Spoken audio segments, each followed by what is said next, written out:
नमस्कार, जय जवाहर। आप देख रहे हैं छत्तीसगढ़ टाइम्स। चलिए देखते हैं छत्तीसगढ़ की 25 फटाफट बड़ी खबरें और साथ ही डेली अपडेट रहने के लिए इस वीडियो को लाइक करें और इस चैनल को सब्सक्राइब करें। कोरबा में 1 करोड़ कीमत का 500 किलो गांजा जब्त।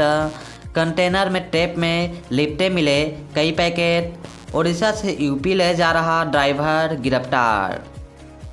छत्तीसगढ़ के कोरबा जिले के कटघोरा में एक माजदा वाहन के कंटेनर से करीब 500 किलो गांजा जब्त किया गया है। इस गांजे की कीमत करीब 1 करोड़ रुपए आंकी जा रही है। पुलिस ने वाहन चालक को गिरफ्तार कर लिया है और उससे पूछताछ जारी है।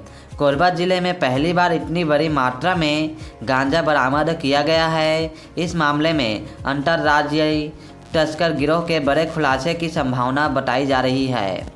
उड़ीसा से उत्तर प्रदेश जा रही थी खेप, पुलिस ने की घेराबंदी। कटघोरा पुलिस को सूचना मिली कि एक माजदा वाहन में भारी मात्रा में गांजा छिपाकर ले जाया जा रहा है।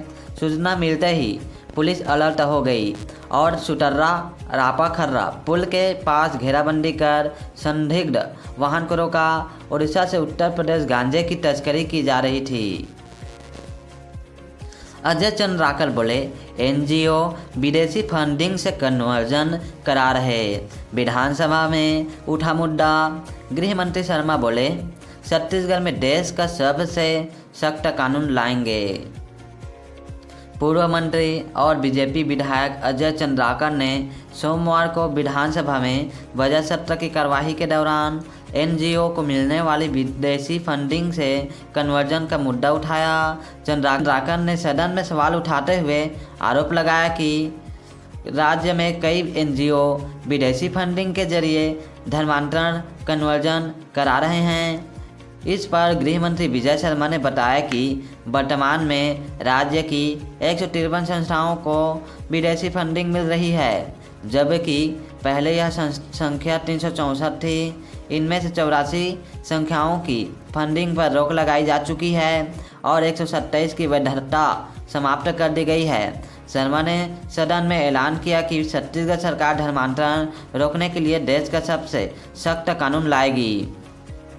गृह मंत्री शर्मा ने बताया कि विदेशी फंडिंग की निगरानी केंद्र सरकार कराती है, लेकिन किसी संस्था को लेकर अतिरिक्त शिकायत मिलती है तो राज्य सरकार भी जांच कर सकती है। उन्होंने कहा कि राज्य की शिक्षण संस्थाओं को कई विभागों से 200 से 300 करोड़ रुपए का अनुदान मिलता है और सरकार पिछले 3 सालों में दिए गए अनुदानों का परीक्षण कराने जा रही है।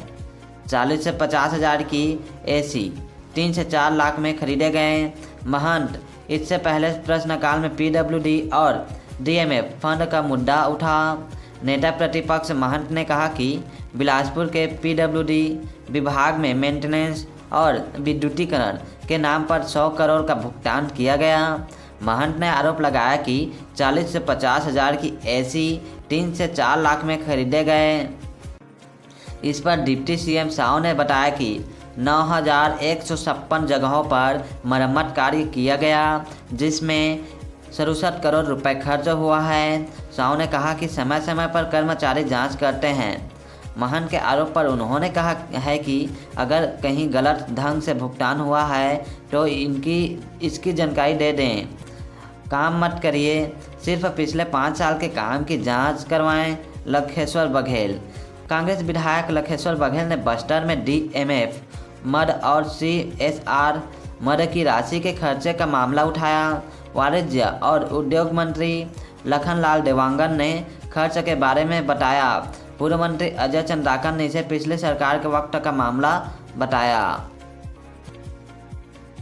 शहर को नहीं मिली 59 नई राशन दुकानें। निगम चुनाव का हवाला। सारी व्यस्तता खत्म फिर भी तय नहीं कर पाए संचालक। राशन दुकानों में लोगों की अब भी कतार में खड़े होकर राशन लेना पड़ रहा है, क्योंकि खाद्य विभाग वाले 59 नई राशन दुकानें 7 महीने बाद भी नहीं खोल पाए हैं। पहले लोकसभा चुनाव की आचार संहिता, फिर निगम और पंचायत चुनाव का हवाला देकर प्रक्रिया रोक दी गई। अब स्थिति सामान्य होने के बाद भी नई राशन दुकानों की सूची जारी नहीं हो पाई है। बताया जा रहा है प्रशासन के अफसर, राजनीतिक दबाव में उलझ कर रह गए हैं। सूची को कई बार संशोधित किया गया है। अभी अंतिम सूची फाइनल कर कलेक्टर के पास भेजी गई है, लेकिन इस पर अंतिम मुहर नहीं लग पाई है। इस वजह से सूची कब जारी होगी यह भी तय नहीं है। लोकसभा चुनाव के लिए आचार संहिता लगने के समय खाद्य विभाग ने पहले 36 नई राशन दुकानें खोलने का फैसला लिया, लेकिन आचार संहिता खत्म होने और नए विधायकों के दबाव के बाद संख्या बढ़कर 59 पहुंच गई है। दरअसल तय किया गया है कि एक राशन दुकान में 500 से ज़्यादा राशन कार्ड नहीं होंगे। इस वजह से दुकानों की संख्या बढ़ गई। अब इन दुकानों को लेकर जमकर राजनीति शुरू हो गई है। रसूखदारों और नेताओं के फ़ोन खाद्य नियंत्रक से लेकर कलेक्टर तक को पहुंच रहे हैं। यही वजह है कि सूची को बार बार अटकाया जा रहा है। नई राशन दुकानें खुलती हैं तो लोगों को काफ़ी आसानी होगी। एक वार्ड में औसतन 3 राशन दुकानें हो जाएंगी, लेकिन लोग अपनी मर्जी से किसी भी राशन दुकान से राशन ले सकेंगे। शहर में बढ़ेगी संख्या। रायपुर जिले में अभी कुल 235 राशन दुकानें संचालित हो रही हैं। इसमें 59 और नई दुकानें शामिल होंगी। इसमें ज़्यादातर नई राशन दुकानें शहरी इलाकों में खोलेगी। इस वजह से नेताओं का दबाव भी ज़्यादा है। वे अपने समर्थकों को ही दुकानें आवंटित करवाना चाहते हैं। इस वजह से अफसरों पर दबाव बढ़ रहा है। नई राशन दुकानों के अलावा उन दुकानों की भी सूची बनाई जा रही है जो अभी दूसरे राशन दुकानों में संलग्न हैं। यानी एक ही राशन दुकान से 2 दुकानों का संचालन किया जा रहा है। संलग्न राशन दुकानों को भी जल्द अलग किया जाएगा।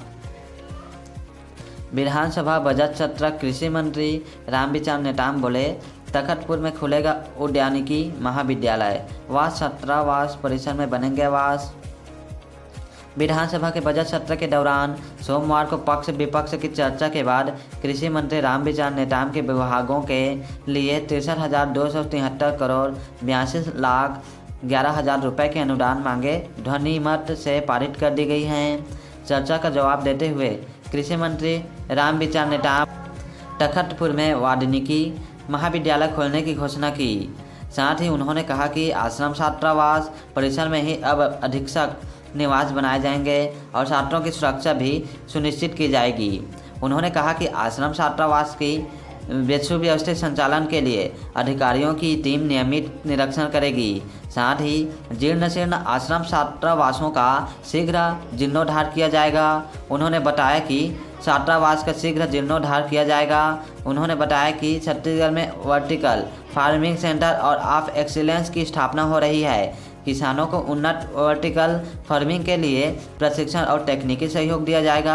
आगामी बजट में इसके लिए 15 करोड़ रुपए का प्रावधान किया गया है। नया रायपुर में निर्माणाधीन शहीद वीरनारायण सिंह आदिवासी संग्रहालय देश का सबसे अच्छा आदिवासी संग्रहालय होगा। यह प्रदेश की धरोहर बनने जा रहा है। छत्तीसगढ़ सरकार मोदी की गारंटी के अनुरूप गांव, गरीब, किसान, युवा और वंचित वर्गों के लिए काम कर रही है। हमने बनाया है कि हम ही संभालेंगे। इस जज्बे के साथ अल्पसंख्यक और बहुसंख्यक सबके लिए सरकार काम कर रही है।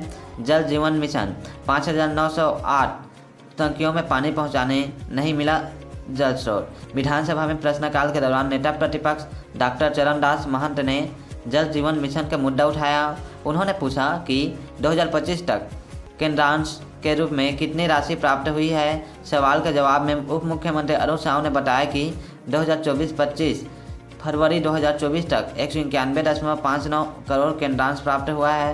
राज्यांश राशि के रूप में 187.12 करोड़ की स्वीकृति दी गई है। इस पर महंत ने कहा, केंद्रांश और राज्यांश बराबर होना चाहिए। 2250 करोड़ रुपए की राशि आना था। डबल इंजन सरकार ने